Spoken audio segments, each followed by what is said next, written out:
Paix ou Troisième Guerre mondiale? Le conflit russo-ukrainien va-t-il débarquer chez nous et nous mener vraiment à la Troisième Guerre mondiale? Bonsoir, bonsoir mes beaux divins, j'espère que vous allez bien.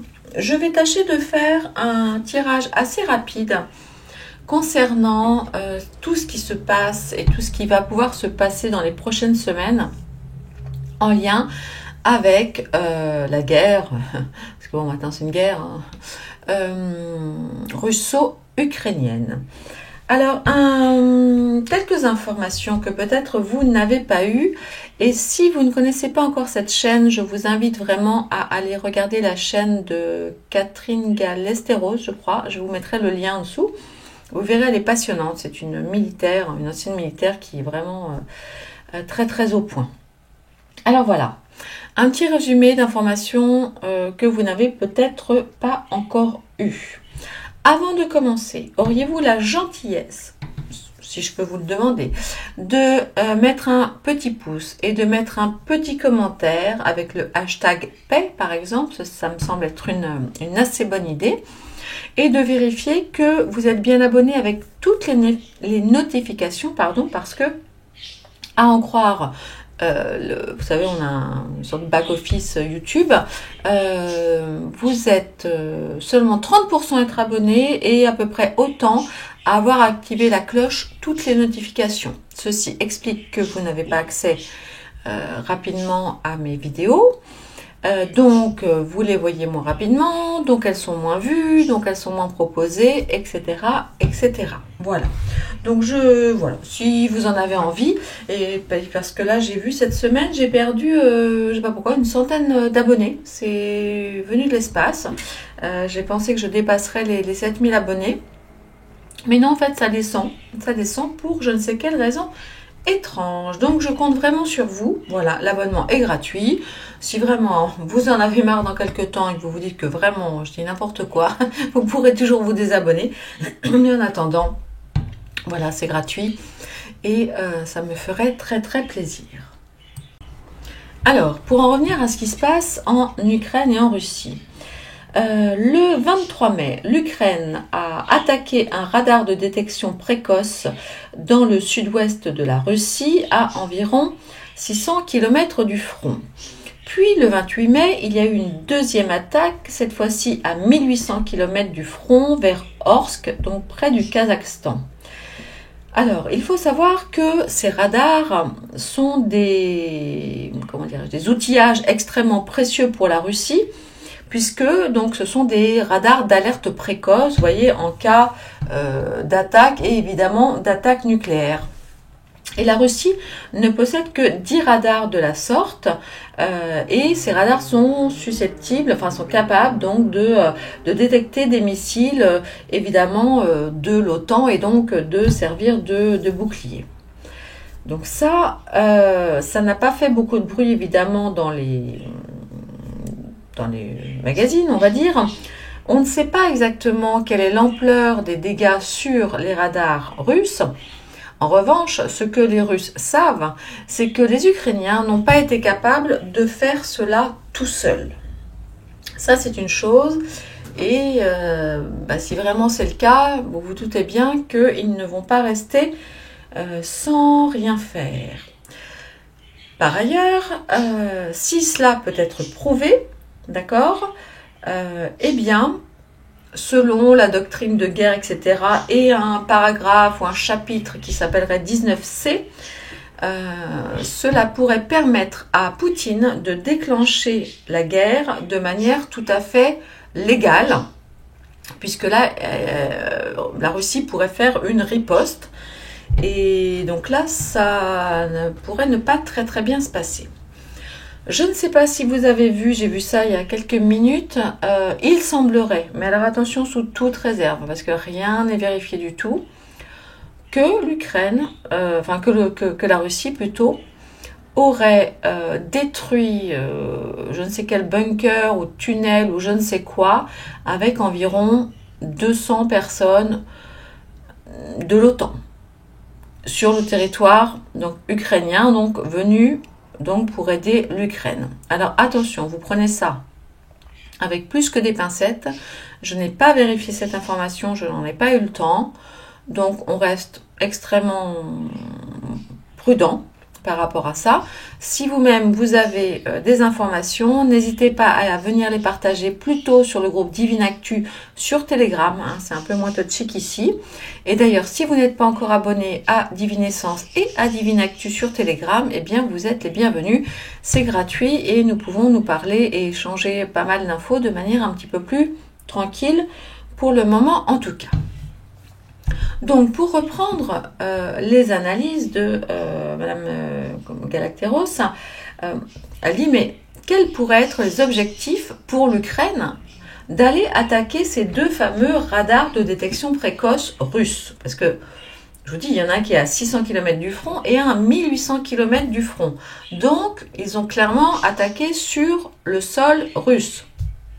Alors, visiblement, certains pays pensent qu'ils en ont maintenant le droit, apparemment dont la France et dont Biden, si je ne dis pas de bêtises, l'Allemagne semblant être contre pour le moment, il me semble, mais enfin bon.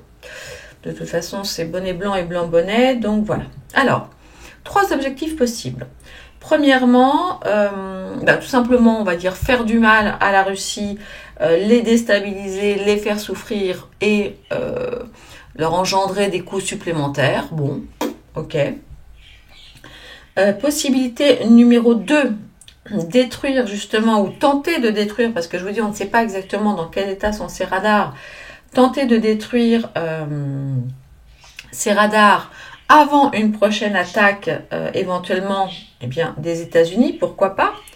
Et là, de ce fait, la Russie amputée de 2 dixièmes, donc de 20% de ses radars, pourrait évidemment être affaiblie et déstabilisée. D'accord ? 3e option, et à mon avis, c'est plutôt celle que, on va dire, les ennemis de la Russie pourraient attendre, ce serait de forcer, d'énerver, voilà, une fois de plus les Russes, et de les forcer à riposter, hein, du coup, avec ce fameux article 19C, pour justifier ensuite que l'OTAN entre en guerre. Alors, ce qu'il faut savoir, c'est que, donc selon cette dame militaire extrêmement pointue sur le sujet, et vraiment je vous invite à l'écouter, elle est très claire, très calme, très posée, on voit qu'elle maîtrise évidemment son sujet. Si la Russie venait là d'un seul coup à riposter un petit peu fort, et donc contre l'OTAN, d'accord, cela pourrait créer une division entre la Chine et la Russie, parce que la Chine, visiblement, n'est pas très encline, je ne sais pas comment on le dit, à une guerre mondiale et à une guerre avec l'OTAN. Et pour le moment, évidemment, la Chine et la Russie s'entendent très très bien, mais apparemment, la Chine ne serait pas tout à fait pour. Et puis enfin, il y a une 4e possibilité, qui est de dire que si Poutine ne ripostait pas, ne répondait pas, alors pour des raisons qui lui appartiennent, son pouvoir, sa force pourrait sembler affaiblie, mais cette fois-ci vis-à-vis de son peuple. Et donc, ça affaiblirait Poutine, non pas vis-à-vis de ses ennemis extérieurs, mais vis-à-vis de son intérieur. Voilà.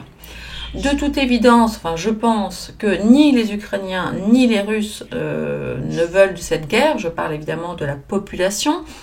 Vous savez qu'il y a de moins en moins d'ouvriers et de gens dans l'absolu en Ukraine qui vont travailler à l'extérieur. En fait, ils se terrent, ils se cachent parce qu'ils ont peur de se faire rafler tout simplement par les équipes de Zelensky pour aller se battre de force. Et je pense que maintenant, le peuple ukrainien est vraiment une grande pensée à eux parce que, ils ne sont pas les belligérants, ils sont des Ukrainiens, des gens comme vous et moi.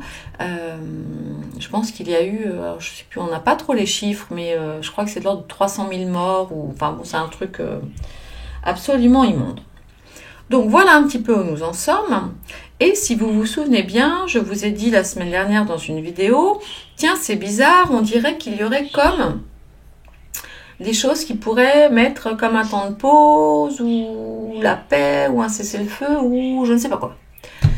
Et il se trouve que nous venons d'apprendre effectivement que la Suisse, je crois, souhaite organiser une sorte de conférence de la paix pour parler donc de la paix russo-ukrainienne. Et alors là, arrêtez-moi si je me trompe, mais quand j'ai vu ça, visiblement, je n'ai rien compris. La Russie n'est pas conviée.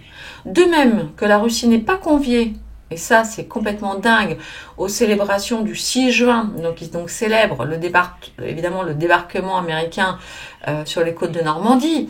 Mais évidemment, vous le savez, il y a 25 ou 26 millions de Russes qui ont péri en 39-45 pour venir en aide à nous, enfin aux Français, etc. Et ils ne sont pas invités. Alors c'est complètement venu de l'espace. Voilà. Alors que l'Ukraine est invitée. Alors que l'Ukraine en 39-45 était quand même du côté d'Hitler. Donc c'est super. Enfin bref. Donc la Suisse veut organiser donc cette conférence internationale pour la paix, mais sans inviter la Russie. Ok. Quant à Joe Biden, nous ne savons pas s'il sera présent à cette conférence parce qu'il semble qu'il ait mieux à faire et qu'il préfère aller collecter des fonds avec le beau George Clooney et la belle, comment s'appelle-t-elle je l'aime bien en plus. Oui, Julia Roberts, je crois. Un truc comme ça. Ouais, une collecte de fonds. Ça tombe à peu près au même moment. C'est le 16-17 juin. Donc voilà. Voilà un petit peu où nous en sommes de ça. Étant entendu, donc j'ai vu passer une info, donc Zelensky dit que la Russie empêche des gens, des pays de venir à cette conférence de la paix. Alors pour l'instant, il y a eu 160 invités et 70 pays ont répondu présents. Et là, vous noterez, c'est quand même très important, donc nous avons Scholz, donc le chancelier allemand, qui sera présent. Évidemment, notre Ursula von der Leyen, comme disent certains, sera évidemment de la partie. Du coup, Poutine, un petit peu vexé quand même, et il organise une petite organisation, un petit truc avec les BRICS, un petit sommet des BRICS, vers peut-être le 13-14, vous voyez, enfin, bon, bref, c'est bazar à OK Corral.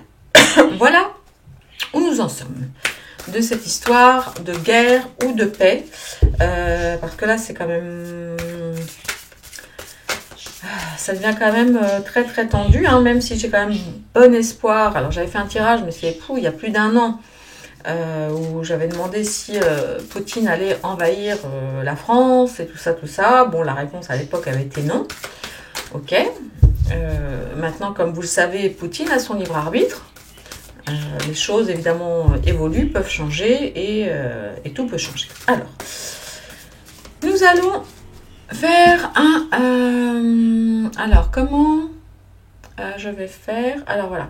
Vers des accords de paix concernant la guerre, le conflit qui oppose la Russie et l'Ukraine. Allez, on va aller prendre des nouvelles avec le Béline galactique. Allez. Ok, on y va?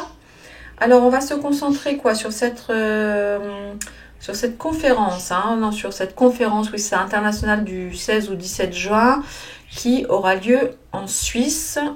Ok, allez. La situation. Ce qui irait contre la paix. Le conseil à prendre.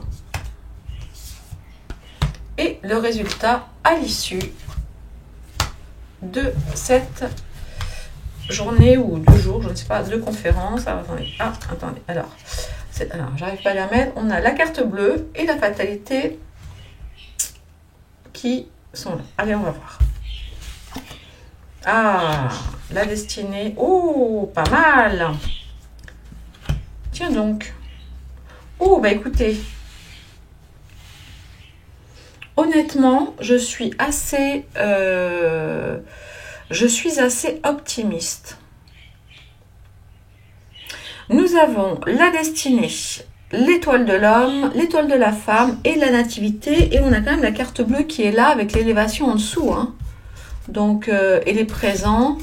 Ouais, non, franchement, je suis quand même assez positive. Alors, je vous explique. La destinée, ok? Donc là, on est sur la situation. Évidemment, je vous la remonte, je ne sais pas si vous la voyez bien. Voilà. Évidemment, on est à un carrefour d'une importance capitale. Hein. Donc, c'est la destinée.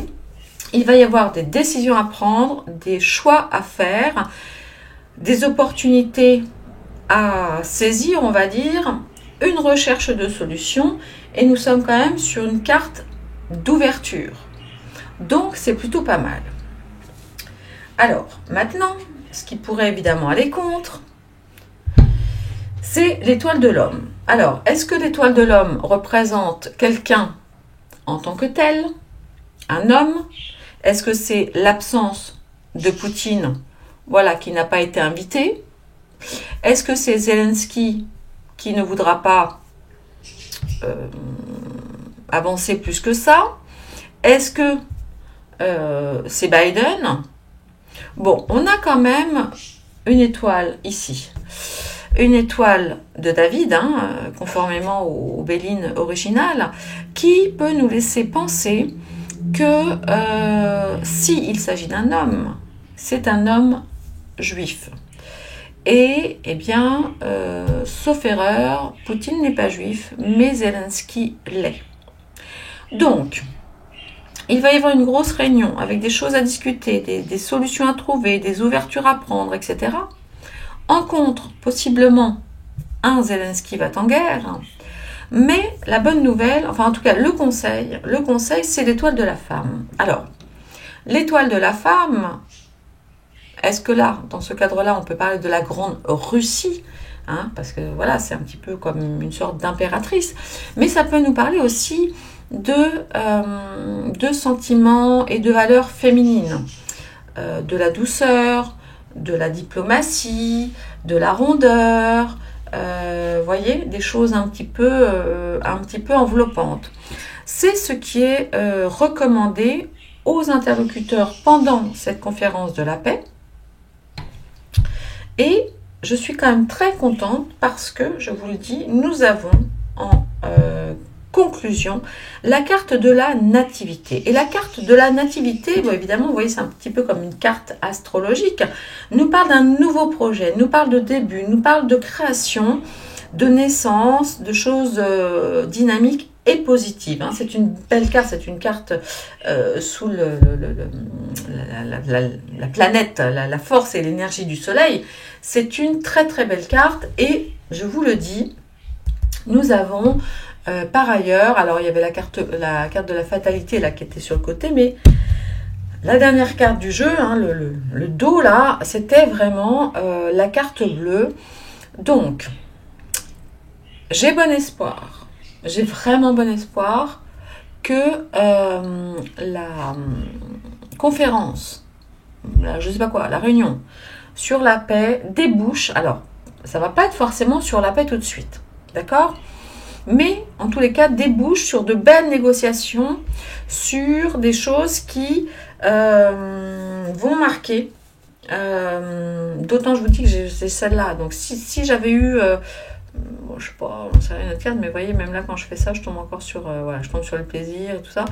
Et non, j'ai quand même un bon espoir que les choses avancent. Même s'il y en a un qui, évidemment, vous l'avez bien compris, hein, vous avez bien compris pourquoi il ne veut pas que la guerre s'arrête. Bah, c'est comme notre PR à nous qui nous a collé un confinement et des trucs et qui lui veut aller en guerre quand même parce que ça l'arrange. Hein, comme ça, il pourrait rester même après 2027. Et celui-ci, enfin, si on pense au type qui joue du piano avec sa zigounette, il n'est plus légitime depuis plusieurs mois déjà en Ukraine. Hein, parce que normalement, il y aurait dû y avoir de nouvelles élections. Donc, et c'est pareil, il reste là, il reste en guerre, comme ça, il reste à sa place, bien, voilà, bien chaude, bien, bien confortable, hein, parce qu'évidemment, ça n'est pas lui qui va au front. Donc, après, peut-être, alors là, attention, roulement de tambour, on peut effectivement penser que l'étoile de la femme peut aussi représenter la France. Je doute que ce soit notre amie Ursula von der Leyen, encore qu'elle puisse elle aussi se dire qu'elle commence à avoir chaud au popotin et que peut-être elle devrait faire un truc un peu sympa qui peut-être adoucirait le regard des gens vis-à-vis d'elle, parce que je vous rappelle quand même qu'elle est responsable de l'achat de 35 milliards de dollars de doses d'une soupe absolument détestable qui rend énormément de gens très malades et d'autres carrément 6 pieds sous terre. Pourvu qu'on retrouve vite ces SMS à celle-ci. Mais bon, ceci est un autre sujet. Bon, bah écoutez, là, voilà, je vais m'arrêter là. Je vais m'arrêter là ou pas? Ou on fait un petit tarot quand même vite fait? Allez, on fait un petit tarot. Allez, vite fait. Allez. Alors, conférence pour la paix russo-ukrainienne vers le 16-17 juin, à peu près par là. Est-ce qu'on a des informations que l'on voudrait nous communiquer sur la situation, ce qui pourrait aller contre la paix? Ah, elles ont voulu sortir en même temps. Ah, j'aime pas ça. Bon, c'est pas grave. Allez, on y va. Et ici, nous avons les étoiles. Pas mal. La chance. Empereur. Ah, mince. Ah, j'ai oublié de regarder le truc à l'envers à l'endroit. Zut. Je savais plus dans quel sens j'étais. Oh non. Mince. Bon, bah, je vais laisser comme ça. Ok, c'est pas mal, c'est pas mal du tout. Nous avons l'empereur qui regarde vers l'ouest. En face, l'impératrice. Alors du coup, je suis embêtée, je ne sais pas de quel sens elle était. La force renversée, donc ça c'est super. Et la tempérance avec les amoureux renversés. Alors, avec notre empereur, comment dirais-je? Évidemment, ça nous parle d'autorité, de structure, mais aussi de protection, de contrôle, de concentration, de logistique, de stabilité, etc. Et en face, effectivement, ce qui va en contre, si on a l'impératrice, alors bon, on va l'interpréter, mais bon... qui pourrait nous parler d'instabilité là et pour le coup d'insécurité en tant qu'impératrice renversée. Mais là, on voit que les choses sont quand même prises très au sérieux, d'accord? Qu'il y a des choses où il va falloir regarder le passé aussi, l'histoire. Moi, en tout cas, c'est ce que ça me dit là. Et il y a quand même un côté assez protecteur. Donc, cette conférence, si elle est placée, bon, elle aura évidemment un côté assez rigide, etc., c'est tout à fait possible, mais je veux croire, en voyant les cartes là, que les protagonistes vont vraiment travailler très très sérieusement. Et donc, ce qui pourrait aller contre, alors évidemment, nous avons cette impératrice, et pour le coup, je suis confuse, je ne sais pas si elle est renversée ou pas renversée, mais si vous voulez, il y a quelque chose en lien avec le concret, parce que l'impératrice, c'est une femme, un homme, qui est très connecté donc à la terre, d'accord, et et nous parle en fait de maternité, de fertilité, etc. Évidemment, elle peut nous parler d'insécurité. Donc, ce qui pourrait effectivement aller contre, c'est tout ce qui est en lien avec la perte ou la récupération de terres fertiles pour un pays, d'accord, qui et l'autre, du coup, se sentira en insécurité ou volé. Bon. Mais bon, ça, effectivement, c'est de toute façon le fond du problème, ou en tout cas, le fond du problème affiché. Maintenant, au niveau voilà, des forces en présence et des choses, on va dire, relativement positives, c'est que nous avons la force inversée. Donc, les protagonistes, et donc probablement là l'Ukraine, que c'est quand même l'Ukraine qui manque un petit peu de force, hein, très clairement, et qui attend toujours le soutien de certaines personnes, ils demandent de plus en plus, ils sont affaiblis, d'accord? Et là, de toute évidence, ils vont très clairement devoir prendre conscience de cet affaiblissement, d'une part. D'autre part, le fait que nous ayons la force renversée peut nous indiquer justement que les combats vont ralentir ou qu'il va être décidé quelque chose comme ça, d'autant plus que nous avons la tempérance, d'accord, ici, qui est une très très bonne carte, qui nous parle d'équilibre et qui nous parle de paix. Même si nous avons encore certains désaccords, puisqu'on a là l'amoureux renversé, donc c'est quelque chose d'assez peut-être déséquilibré, etc. Mais l'ensemble de toutes ces cartes avec les étoiles en dos me laisse vraiment espérer un accord ou du temps qui va être pris, qui va être consacré à une réflexion pour réfléchir à certaines perspectives. Vous voyez, il y a ils vont mettre de l'eau dans leur vin, si je puis dire. Et peut-être, honnêtement, vraiment l'association là des différentes cartes, en tout cas sur cette réunion, alors après, on ne sait pas ce qui va encore se passer, parce que vous savez que c'est Dallas. Excusez-moi, j'essaie de le prendre à la légère, mais pour l'instant, là, ce soir, j'ai quand même un bon espoir. Voilà, que les choses se tassent et que il y ait des discussions, qu'il y ait que les gens mettent de l'eau dans leur vin, qu'ils soient moins belliqueux, qu'ils prennent plus de responsabilités, vous voyez, qu'il y ait une certaine quand même stabilité. Je pense que c'est tout à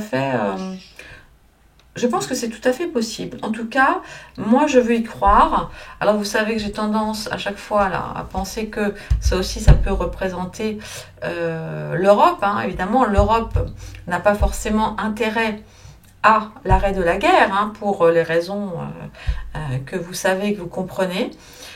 C'est aussi une façon d'interpréter cette carte-là. Vous savez que, moi, vraiment, là, surtout sur ce tarot-là, spécifiquement, c'est vrai que je vois toujours l'Europe. Donc ici, nous avons probablement Zelensky. Ici, on peut aussi, évidemment, penser à l'Europe. Je vous rappelle que la Ursula von sera là-bas.